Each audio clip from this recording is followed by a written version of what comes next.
Ciao a tutti e ben ritrovati. Oggi voglio farvi conoscere un Doxa che però in realtà è un Yenny Caribbean. Si scrive Jenny, però si pronuncia Yenny. Perché ho detto Doxa? Perché dal 1997 la famiglia Yenny detiene il marchio Doxa. Fin dagli anni 60 sono stati competitor e si sono sfidati a creare orologi subacquei. La Yenny fu fondata nel 1963 a Legnau in Svizzera da Paul Yenny, figlio del fondatore dell'azienda originale Gustav Yenny. Una famiglia attiva nell'orologeria da 4 generazioni. Attualmente il quartier generale si trova a Bienne in Svizzera. Nel 2019 Romeo Yenny è diventato presidente del consiglio di amministrazione del gruppo Walca, di cui fa parte la Doxa Watch. La produzione di orologi con il marchio Yenny si è interrotta per molti anni a causa della crisi degli orologi al quarzo.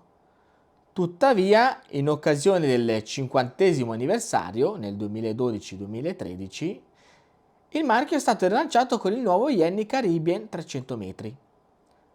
Questa reinterpretazione ha un marlin come logo sul fondello che era presente nei primissimi modelli vintage. Nei modelli successivi viene adottato il logo più famoso Yenny Fish, il pesciolino di forma astratta che ad oggi è utilizzato negli orologi Doxa. Inizialmente Yenny era un produttore di orologi per terze parti. Nel 1964 crea il modello Caribbean 1000 e il primo brand che collaborò con loro fu la Oleg Weiss. Il modello Caribbean vintage con referenza 702 alla cassa monoblocco, cioè ricavata da un blocco unico di acciaio. L'apertura veniva dall'alto tramite una ghiera avvitata in metallo che serrava il vetro in plexiglass contro la cassa resa impermeabile da 3 guarnizioni. La stessa corona di carica era avvitata tramite una doppia filettatura e resa ermetica da 3 guarnizioni. Questo brevetto è stato depositato con il nome di Triple Safe Monoblock. Questo modello detiene il record di primo orologio che garantiva una profondità di 1000 metri. Numerosi sono i marchi che si approvvigionavano delle casse e orologi Yenny, a cui associavano il loro nome, per esempio Filiwatch, Fortis, Oleg Weiss e Aquadive.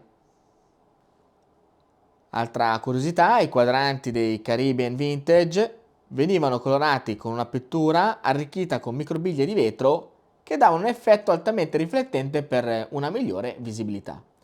Nel 1969 brevettarono anche la particolare lunetta con le scale di decompressione per effettuare le immersioni subacquee in maggior sicurezza.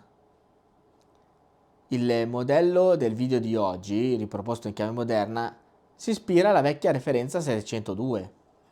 Esteticamente è simile. Il diametro della cassa è da 40 mm, la lunetta in vetro zaffiro misura 42 mm e lo spessore è di circa 12 mm. Rispetto alla cassa monoblocco del vintage, il nuovo modello ha il fondello a vite e la valvola del legno integrata. Chiaramente le soluzioni tecniche vintage sono più dispendiose. La concezione costruttiva moderna è più standardizzata ed economica, ma rientra nella fascia di prezzo dell'orologeria di lusso entry level. Questa configurazione del 2022 perde il logo del pesciolino su corona e fondello e viene ripiazzato dalla scritta Yenny. Le lancette di forma Dauphine sono trattate con superluminova bianco e hanno una colorazione perimetrale nera a contrasto con il colore giallo pastello del quadrante. Gli indici rettangolari sono trattati con superluminova. Quelli sui punti cardinali sono a rilievo, mentre per i restanti sono stampati sul quadrante. Per quanto riguarda il calibro, incassa un Sellita SV200, mentre il 702 Vintage incassava un ETA 24,72. Il bracciale in stile President e la rimozione delle maglie viene tramite i perni a pressione, che preferisco ai perni a vite. Li trovo più sicuri in quanto non c'è rischio che si svitino e si rovini l'invito a taglio del cacciavite. I finali sono di acciaio pieno e la clasp presenta l'estensione per la muta da sub. Inizialmente questo modello veniva venduto nel sito Doxa con listino di $1.300 più IVA. Ad oggi è solo disponibile da un rivenditore americano presente su eBay. I 4 modelli di colore arancione, giallo, blu e nero sono in vendita a $700 più IVA, che in euro sarebbero circa 850 spedito. Il calcolo dei dazi viene fatto dalla piattaforma eBay, quindi una volta nel carrello, facendo l'acquisto, vi darà la cifra finale in base al paese di provenienza. Il box è composto da controscatola e scatola blu in cartone rigido. La garanzia è affidata al rivenditore in quanto al suo interno non vi è la card ufficiale del marchio Yenny.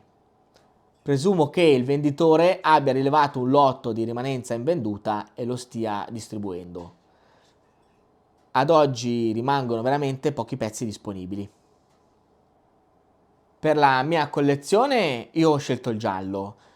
Questo colore era già presente nel catalogo vintage e quando uscì a Basilea con questi colori sgargianti furono considerati gli orologi più innovativi della fiera. Ad oggi rimangono veramente pochi pezzi disponibili e vi lascerò in descrizione il link d'acquisto degli orologi per chi fosse interessato. Io avrei concluso la mia recensione e non ci resta che darci appuntamento alla prossima. Ciao!